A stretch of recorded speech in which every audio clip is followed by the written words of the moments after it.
إن الحمد لله وحده والصلاة والسلام على من لا نبي بعد أما بعد أعوذ بالله من الشيطان الرجيم بسم الله الرحمن الرحيم عن أنس رضي الله عنه قال قال رسول الله صلى الله عليه وسلم صدقة السر وتطفئ عذاب الرب الحديث প্রশংসা মাত্রই আল্লাহর জন্য আলহামদুলিল্লাহ শান্তি অবতীর্ণ হোক মুহাম্মদ রাসূলুল্লাহ সাল্লাল্লাহু আলাইহি ওয়াসাল্লামের উপর আল্লাহুম্মা আমিন।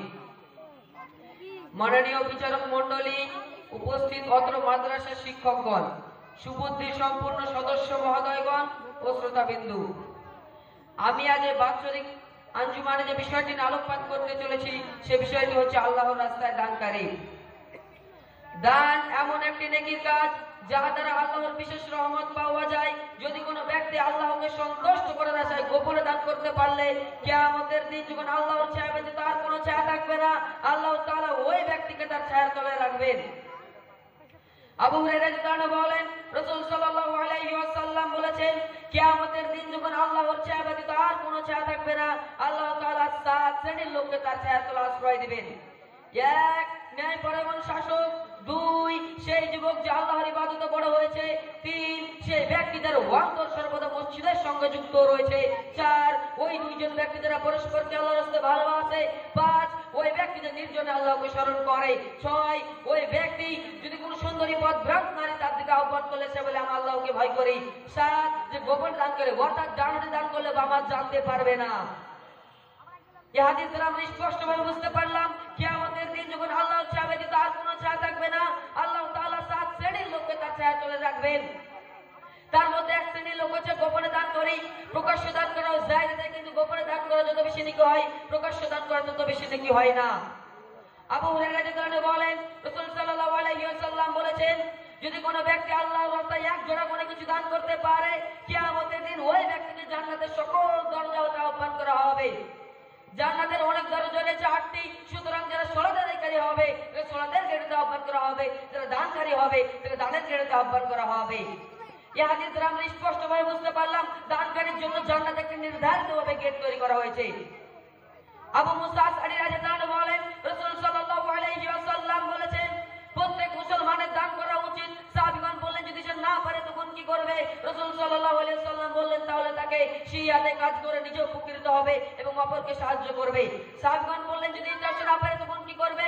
রাসূল সাল্লাল্লাহু আলাইহি ওয়াসাল্লাম বললেন, তাহলে তাকে পীড়িত অভাবগ্রস্তদের শারীরিক সাহায্য করতে হবে। সাহাবীগণ বললেন, যদি এটা সে না পারে তখন কি করবে?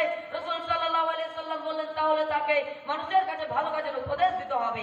সাহাবীগণ বললেন, যদি এটা সে না পারে তখন কি করবে? রাসূল সাল্লাল্লাহু আলাইহি ওয়াসাল্লাম বললেন, তাহলে তাকে অন্তত মন্দ কাজ থেকে বিরত থাকতে হবে, এটাই তার পক্ষে দান করা হবে। আবু হুরায়রা রাদিয়াল্লাহু আনহু বলেন, রাসূল সাল্লাল্লাহু আলাইহি ওয়াসাল্লাম বলেছেন, যখন আল্লাহর বান্দা ভোরে ওঠে তখন আল্লাহর তরফ থেকে 2 জন ফেরেশতা নিচে নেমে আসে এবং বলে, হে আল্লাহ, আপনি ওই ব্যক্তির হাত আরো লম্বা করে দিন, সে যেন আরো দান করতে পারে। আর একজন ফেরেশতা বলে, হে আল্লাহ, আপনি ওই কৃপণাত ব্যক্তিকে সর্বনাশ দান করুন।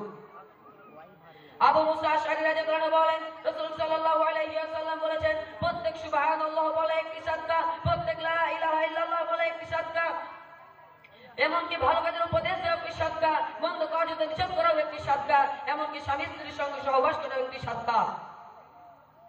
আবু হুরায়রা রাদিয়াল্লাহু আনহু বলেন, রাসূল সাল্লাল্লাহু আলাইহি ওয়াসাল্লাম বলেছেন, একজন পতিতা মহিলা দানের কারণে তার গুনাহ মাফ হয়ে গিয়েছে। পতিতা মহিলাটি একটি পুকুরের পাশ দিয়ে যাচ্ছিল, সেই সময় একটি কুকুর তার পাশ দিয়ে অতিক্রম করছিল। মহিলাটি দেখলো কুকুরটা হাঁপাচ্ছে এবং পিপাসায় মরার উপক্রম হয়েছে। মহিলাটি এই দৃশ্য দেখার পর তার পায়ের মোজা খুলে মাথার ওড়না বেঁধে পুকুর থেকে জল তুললো এবং কুকুরটাকে পান করালো। এর ফলে কুকুরটার প্রাণ বেঁচে গেল। কুকুরটার সাহায্য করার ফলে কুকুরটার প্রাণ বেঁচে গেল। সাহাবীগণ জিজ্ঞেস করতেন, হে আল্লাহর রাসূল, প্রাণীর সাহায্য করাই কি দান করা? রাসূল সাল্লাল্লাহু আলাইহি ওয়াসাল্লাম বলেন, হ্যাঁ, প্রাণীর সাহায্য করাই হচ্ছে দান করা। একজন পতিতা মহিলা যদি একটি নিকৃষ্ট প্রাণী কুকুরের সাহায্য করে, তার যদি কোনো মাফ হতে পারে, আমাদের বর্তমান সমাজে আনাচে কানাচে দেখলেই পাওয়া যাবে কত অভাবগ্রস্ত বাস করে, তাদেরকে যদি আমরা একটু পরিমাণ সাহায্য করতে পারি তাহলে আমাদের কোনো মাফ হয়ে যাবে ইনশাআল্লাহ। তো পরিশেষে আমি এটাই কামনা করি যে আমার সকল মুসলমান ভাইদেরকে যেন বেশি বেশি করে দান করার এবং অভাবগ্রস্তদেরকে সাহায্য করার তৌফিক দান করুক।